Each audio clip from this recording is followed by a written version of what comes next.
انسانی حقوق کی بدترین پامالیاں پاکستان میں کی گئیں اور عالمی سطح پر پاکستان کا تشخص اسے کافی نقصان پہنچایا گیا۔ ساری ایجنسیوں اور اداروں کو اسی کام پہ لگا دیا گیا کہ عمران خان سے جڑے لوگوں کو تباہ و برباد کر دو۔ کوئی نیریٹو پاکستان کی ملٹری اسٹیبلشمنٹ کی خواہش کے خلاف نہیں آنا چاہیے، اور ایجنسیاں وہ کام کرنا شروع ہو گئیں جو کام اس شدت سے انہوں نے اس سے پہلے کبھی نہیں کیا تھا، اور اس کے اثرات آپ کو آنے والے سالوں میں نظر آئیں گے۔ امن و امان کی صورتحال بری طرح خراب ہو گئی کیونکہ توجہ ایجنسیوں کی کسی اور طرف تھی۔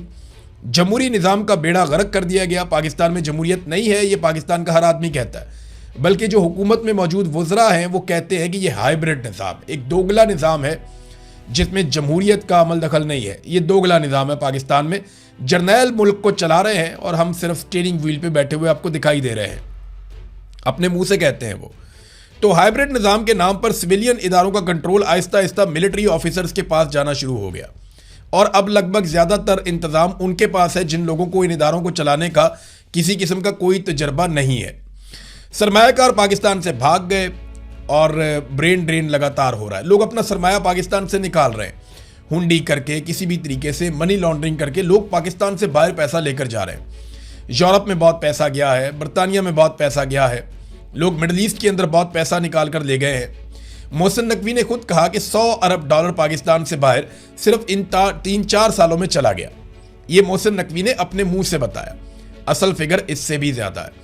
تو سرمایہ کار بھی پاکستان سے بھاگ گئے، برین ڈرین ہو رہا ہے۔ جو پڑھے لکھے لوگ ہیں، ڈاکٹرز بہت بڑی تعداد میں چلے گئے، انجینئرز بہت بڑی تعداد میں چلے گئے، کاروباری لوگ، IT ایکسپرٹس جو ہنرمند ہیں وہ پاکستان چھوڑ کر باہر جا رہے ہیں۔ لگ بھگ پاکستان نے 40,000 ارب کا قرضہ لیا ان 4 سالوں میں۔ 40,000 ارب کا، اتنا قرضہ پاکستان جب سے بنا تب سے لے کر اب تک لیا تھا۔ تو قرضہ لینے کا بھی پاکستان نے سارا ریکارڈ توڑ دیا۔ پاکستان کی ملٹری اسٹیبلشمنٹ نے گزشتہ 4 سالوں میں سب کچھ کر کے دیکھ لیا۔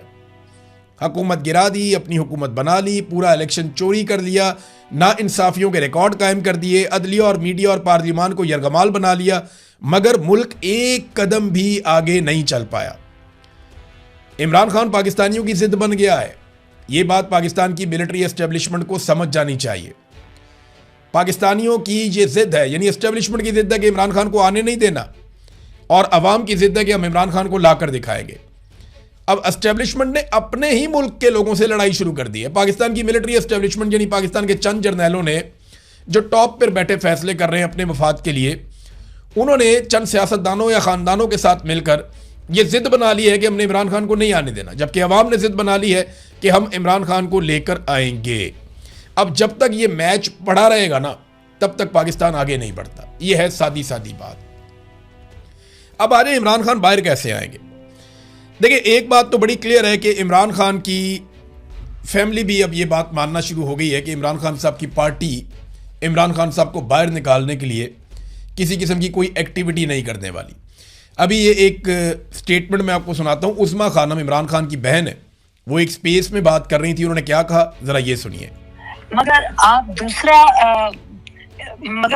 ابھی سینیاں توڑنے کا تو ہمارے تک نہیں آیا تھا۔ ہاں، اور جہاں آپ کہہ رہے ہیں کہ یہ بالکل ہمیں، یہ نورین کو پتہ ہے کہ ان کو بڑے لوگوں نے کہا کہ ہمیں انفارمیشن دی کہ آپ کے لوگوں نے ہی آپ کی ملاقاتیں بند کرائی ہیں، کہ آپ کے لوگ ہی نہیں چاہتے کہ آپ جا کے ملاقات کریں اور کوئی انسٹرکشن ہے۔ ہمیں نہیں، ہمیں کسی نے ڈائریکٹلی، مگر انفارمیشن ہمیں ایسے آتی ہے۔ اب اللہ جانتا ہے کتنی سچ ہے، مگر ہمیں بھی اب یہی محسوس ہوتا ہے۔ یہ وہ کہہ رہی ہیں کہ اب ہمیں یہ انفارمیشن ملی کہ بہنوں کی ملاقاتیں بھی پارٹی کے لوگوں نے رکوائی ہیں۔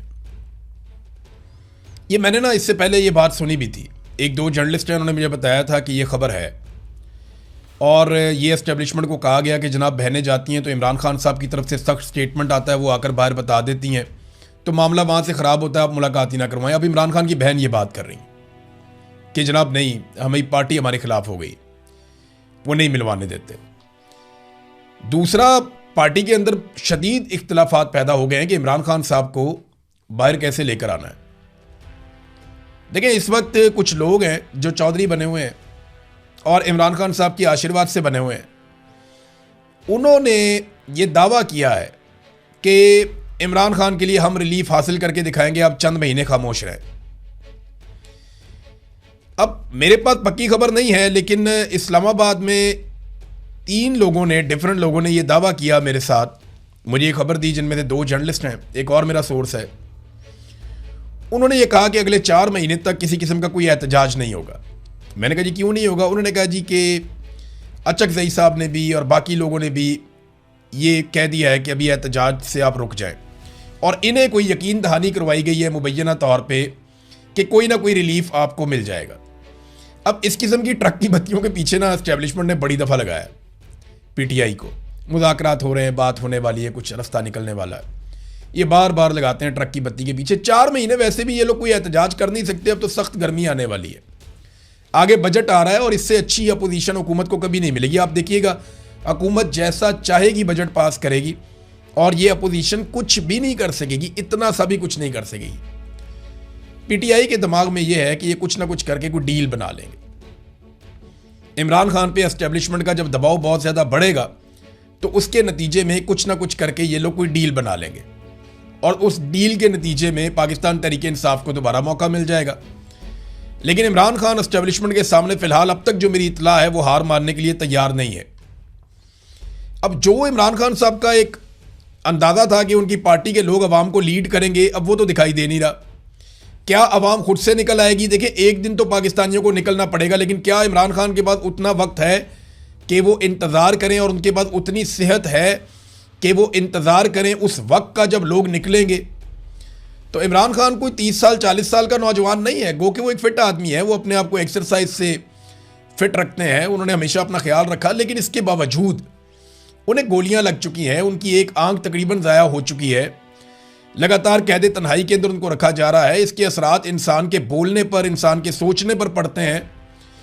یہ ساری چیزیں جن سے وہ گزر رہے ہیں یہ آسان نہیں ہے, اور پاکستان تحریک انصاف کے اندر ایسا لگتا ہے کسی کو اس بات کی فکر ہی نہیں ہے کہ عمران خان کے ساتھ کیا ہو رہا ہے. بڑی تکلیف ہوتی ہے یہ سوچ کر کے ایک سابق وزیر اعظم کو صرف ایک ملٹری اسٹیبلشمنٹ کی خواہش کے اوپر بغیر کسی جرم کے جیل کے اندر ڈالا ہوا ہے, اور وہ جیل کاٹ رہا ہے, اور کوئی آدمی اس کی پارٹی میں جو اس کے نام لے کر MPs MNAs بن گئے, منسٹرز بن گئے, جن کو وزارتیں مل گئیں, وہ اس کا نام لے کر آ گئے, لیکن آج اس کے لیے کھڑے ہونے کو تیار نہیں ہے. پتہ نہیں کیسے ان کی غیرت گوارا کرتی ہے, مجھے تو سمجھ نہیں آتی. یہ بینیفیشری ہیں سارے عمران خان کے, سارے عمران خان کے بینیفیشری ہے. ان میں سے کوئی بھی مار کھانے کے لیے تیار نہیں ہے, کوئی بھی جیل جانے کے لیے تیار نہیں ہے. عورتوں نے اچھی لڑائی لڑی ہے, یعنی سنم جاوید نے اچھی لڑائی لڑی ہے, یاسمین راشد صاحبہ نے اچھی لڑائی لڑی ہے, جب تک وہ باہر تھی انہوں نے بڑی اچھی لڑائی لڑی. عالیہ حمزہ صاحبہ نے, اور بہت ساری خواتین ہیں, میں نام لینا بھول جاؤں, بھٹا صاحبہ ہیں, اور خواتین ہیں جو راولپنڈی میں بہت خواتین نکلتی ہیں, جو عمران خان کی بہنوں کے ساتھ بھی جاتی ہیں. تو میں سب کا نام جن کا نہ لے پاؤں میں معذرت چاہتا ہوں, جو اندر ہیں بیچاری ان کا میں تذکرہ کر رہا ہوں. خواتین نے اچھی لڑائی لڑی ہے, لیکن یہاں بہت سارے لوگ جن کے بڑے بڑے دعوے تھے وہ دکھائی نہیں دیے, پتہ ہی نہیں چلا گئے کدھر. تو ڈیل کی آس لگائی ہوئی ہے تحریک انصاف کے لوگوں نے کہ شاید کوئی بات بن جائے.